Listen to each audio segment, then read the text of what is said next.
आप सभी को जय मसीह की। आज मैं बताने वाला हूँ आपको डिफरेंट टाइप ऑफ क्रिश्चियंस के बारे में, या आप बोल सकते हो डिफरेंट टाइप ऑफ डिनोमिनेशंस के बारे में। मैंने देखा कि क्रिश्चियंस के अंदर 14 अलग प्रकार की डिनोमिनेशंस होती है, जो कि मैंने जब पहली बार पढ़ा तो मेरे लिए बहुत सोचने वाली बात थी कि क्रिश्चियंस 14 अलग प्रकार के होते हैं। मतलब 14 प्रकार की डिनोमिनेशंस है। जैसे मैं कुछ का एग्जांपल दूं तो बैप्टिस्ट हो गए, प्रोटेस्टेंट हो गए, पेंटिकॉस्ट हो गए, कैथलिक हो गए, और भी 10 अलग प्रकार के डिनोमिनेशंस होते हैं क्रिश्चियंस के अंदर सिर्फ। तो मैंने सोचा कि क्यों ना इन सब के बारे में जाना जाए और इन सब के बारे में पढ़ा जाए, और मैं एक वीडियोस की सीरीज बनाने वाला हूं जिसमें मैं ये सारे 14 प्रकार के क्रिश्चियंस या ये 14 प्रकार के डिनोमिनेशंस के बारे में बताने वाला हूं। जो मैं ये वीडियो है, मैं इस वीडियो में भी एक डिनोमिनेशन के बारे में आज बात करूंगा, और भी मैं अपने आने वाले वीडियोस में अलग अलग प्रकार के डिनोमिनेशंस के बारे में बात करूंगा कि इनका बिलीव कैसा है, इनकी बाइबल कैसी है, और इसकी किसने इसकी स्थापना की, इनके पॉपुलेशन कितनी है, ये कहाँ रहते हैं, कैसे रहते हैं, इनके बारे में और भी कुछ चीज़ों के बारे में हम बात करेंगे। मैं ये वीडियो को ज़्यादा बड़ा नहीं बनाऊंगा, बहुत कम समय में मैं आपको इसके बारे में बताऊंगा। आज मैं जिस डिनोमिनेशन के बारे में बात करने वाला हूँ, हो सकता है जब आप ये सुन रहे हो ये डिनोमिनेशन के बारे में, इस प्रकार के क्रिश्चियंस के बारे में, ये हो सकता है कि आप पहली बार आज सुन रहे हो। आज मैं आपको बताने वाला हूँ कॉप्टिक क्रिश्चियंस के बारे में। जो कॉप्टिक क्रिश्चियंस है, मैं सोचता हूँ जितनों ने भी सुना होगा उनके लिए ये पहली बार होगा। बहुत कम होंगे जो पहले से कॉप्टिक क्रिश्चियंस के बारे में जानते होंगे। और ये आइडिया मेरे को आया एक भैया से, मैं एक बार बात कर रहा था, वो भैया ने मुझे सजेस्ट किया कि रोनित छुट्टियां चल रही है, एक काम कर कि जितने भी क्रिश्चियंस डिनोमिनेशन है, जो अलग अलग रिलीजियंस है, उसके बारे में पता कर। तब मैंने देखा कि क्रिश्चियंस के अंदर 14 प्रकार के डिनोमिनेशन होते हैं, और मैंने डिनोमिनेशन के बारे में सर्च किया, और मैं आज आपको कॉप्टिक डिनोमिनेशन के बारे में बताने वाला हूँ, कॉप्टिक ऑर्थोडॉक्स क्रिश्चियंस के बारे में। जो कॉप्टिक ऑर्थोडॉक्स क्रिश्चियंस थे, ये मिडिल ईस्ट में रहते थे, इजिप्ट के अंदर में। जो इसकी स्थापना की वो मरकुस ने की थी, सेंट मार्क ने। जी हाँ, हम जो पढ़ते हैं मत्ती, मरकुस, लूका, जो हम मरकुस पढ़ते हैं, सेंट मार्क ने जो ऑप्टिक क्रिश्चियंस है इसकी स्थापना की थी इजिप्ट के अंदर। जब सेंट मार्क अपना यीशु मसीह का वचन लेके पहुंचे थे इजिप्ट के अंदर, वहां इन्होंने स्थापना की कॉप्टिक ऑर्थोडॉक्स चर्च की। जो इनका बिलीव है, अगर मैं बात करूं कि जो कॉप्टिक क्रिश्चियंस होते हैं और जो प्रोटेस्टेंट क्रिश्चियंस होते हैं, इनका बिलीव कैसे, तो इनके बिलीव में कोई अंतर नहीं है।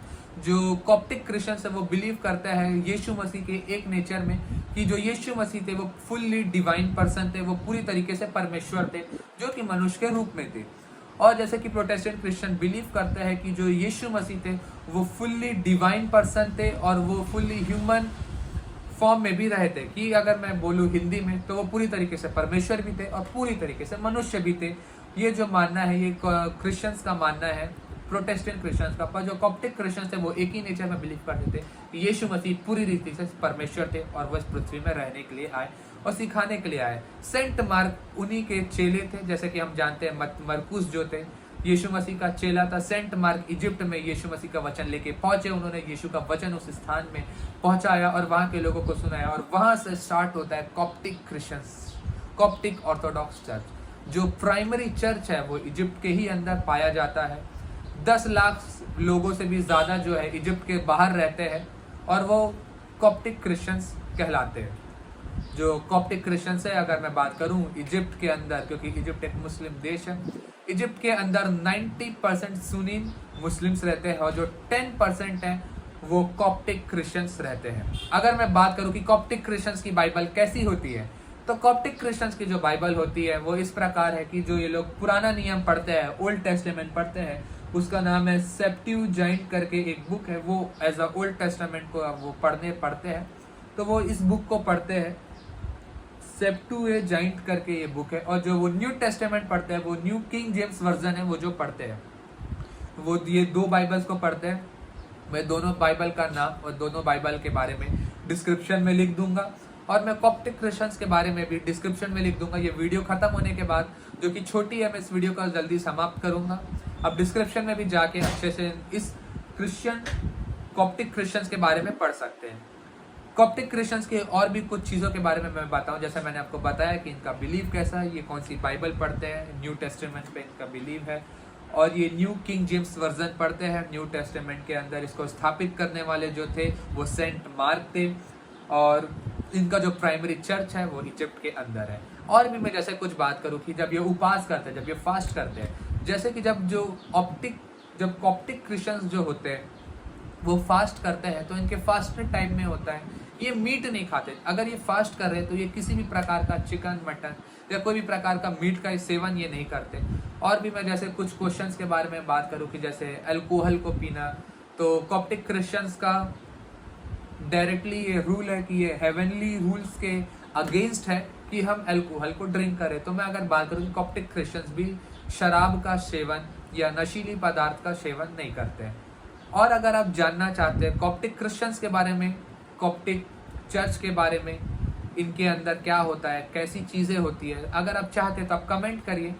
अगर कम से कम 10 लोग कमेंट करते हैं इस चीज़ से लेके कि हाँ हम जानना चाहते हैं कॉप्टिक क्रिश्चियंस के बारे में और भी बातें और भी चीज़ें, तो मैं एक और वीडियो बनाऊंगा जिसमें मैं पूरी डिटेल इसमें मैं दूंगा। ये एक छोटा वीडियो है इसलिए मैं इसमें सारी चीज़ों को नहीं बताऊंगा, मैं प्राइमरी चीज़ों को बस बताऊंगा कि ये कॉप्टिक क्रिश्चियंस है, ये एक डिनोमिनेशन है, इजिप्ट में पाई जाती है। 10% इनकी पॉपुलेशन है, जो 10% बहुत होते हैं क्योंकि इजिप्ट के बाहर अगर सिर्फ देखा जाए तो 10 लाख लोग हैं जो कॉप्टिक क्रिश्चियंस होते हैं। सेंट मार्क ने इनकी स्थापना की थी। मैं तीसरी बार इस बात को बता रहा हूँ। क्यों मैं इस बात को इसलिए बोल रहा हूँ क्योंकि जब हम पढ़ते हैं मत्ती, मरकुस, लूका, मरकुस जो हम किताब पढ़ते हैं ये वही मरकुस है जो यीशु मसीह का चेला था, जिसने कॉप्टिक क्रिश्चियंस की स्थापना की थी, जिसने यीशु मसीह का वो बीज को बोया था। और मैं सोचता हूँ बहुतों को इस चीज़ के बारे में नहीं मालूम होगा। जितनों ने आज इस वीडियो को देखा होगा उनके लिए ये वीडियो नया होगा, उन्होंने आज एक नई चीज़ सीखी होगी, एक नई चीज़ जानी होगी कि ऐसा भी होता है कि क्रिश्चियंस के अंदर 14 अलग प्रकार के डिनोमिनेशंस हैं। अगर आपको ये वीडियो अच्छा लगा हो तो आप लाइक कर सकते हैं। सब्सक्राइब अगर आपको कंडीशनल है, मैं नहीं बोलूँगा सब्सक्राइब कीजिए, क्योंकि मैं आने वाले भी वीडियोज़ में 14 अलग प्रकार के डिनोमिनेशंस के बारे में बताने वाला हूं। और अगर आप चाहते हैं उन वीडियो को देखना, सुनना और अलग अलग 14 डिनोमिनेशंस के बारे में जानना, तब आप सब्सक्राइब कर सकते हैं, बेल आइकन दबा सकते हैं। तो जब भी मैं वीडियो अपलोड करूंगा आपको एक नोटिफिकेशन आ जाएगा कि नई वीडियो आ गई है। और मैं अगली वीडियो जिसके ऊपर बनाने वाला हूँ वो मैं आपको नहीं बताऊंगा, आप इंतजार करिए अगले वीडियो के लिए कि मैं अगला वीडियो किस डिनोमिनेशन के बारे में बनाऊंगा। आप गैस भी कर सकते हैं, आप कमेंट कर सकते हैं कि मैं किस डिनोमिनेशन के ऊपर वीडियो बनाने वाला हूँ। थैंक यू, आपने इस वीडियो को देखा। आप सभी को जय मसीह की। God bless you.